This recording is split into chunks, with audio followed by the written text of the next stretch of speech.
আমি একজন হিন্দু ধর্মাবলম্বী এবং সরকারি কর্মকর্তা। মানুষের যে কোনো দুর্যোগে আপনার প্রতিষ্ঠানের মানবিক কাজগুলো আমার খুবই ভালো লাগে। আমি দান করতে চাইলেই আপনার প্রতিষ্ঠানে করতে পারবো কিনা? প্রিয় দর্শক, ধন্যবাদ আপনাকে। আমরা আসুন্নাহ ফাউন্ডেশন মানবতার জন্য কাজ করে সকল ধর্ম বর্ণ নির্বিশেষে সকলের কল্যাণে আমরা কাজ করবার চেষ্টা করি। আমাদের 24-এর বন্যায় 1500 ঘর যে নির্মিত হয়েছে, সেখান থেকে 81টি ঘর আমরা অমুসলিমদেরকে দিয়েছি। এর বাইরে সদ্য অর্থাৎ 2026-এর যে বন্যা, চট্টগ্রামে মাত্রই বন্যার পানি শুকাতে শুরু করলো, এখানেও আলহামদুলিল্লাহ বিভিন্ন মন্দিরে আমরা ব্যাপকভাবে ত্রাণ কার্যক্রম পরিচালনা করেছি। অর্থাৎ ধর্ম বর্ণ নির্বিশেষে সকলের কষ্ট লাঘবের জন্য আমরা চেষ্টা করেছি।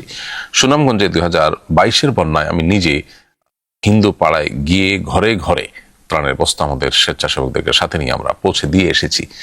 এবং আলহামদুলিল্লাহ এই কাজটি আমাদের রুটিন কাজ, এমন না যে শুধুমাত্র বন্যার সময় করি। আমরা সবসময় করার চেষ্টা করি আমাদের জায়গা থেকে যতটা সম্ভব হয়। আর আপনি যেটা জানতে চেয়েছেন, হিন্দু ধর্মাবলম্বী হিসাবে আপনি আমাদের এখানে সহায়তা করতে পারবেন? উত্তর হলো হ্যাঁ, অবশ্যই। ইতিপূর্বে অনেক হিন্দু ধর্মাবলম্বী ভাইরা আমাদের এখানে সহায়তা করেছেন, ডোনেশন দিয়েছেন। আপনি সেটা দিতে পারবেন। আপনার এই আন্তরিকতার জন্য আপনার প্রতি সশ্রদ্ধ কৃতজ্ঞতা, এবং সেই সাথে আপনার জন্য আমি কল্যাণ কামনা করি সার্বিকভাবে। আবার ধন্যবাদ আপনার এই গুরুত্বপূর্ণ প্রশ্ন করবার জন্য।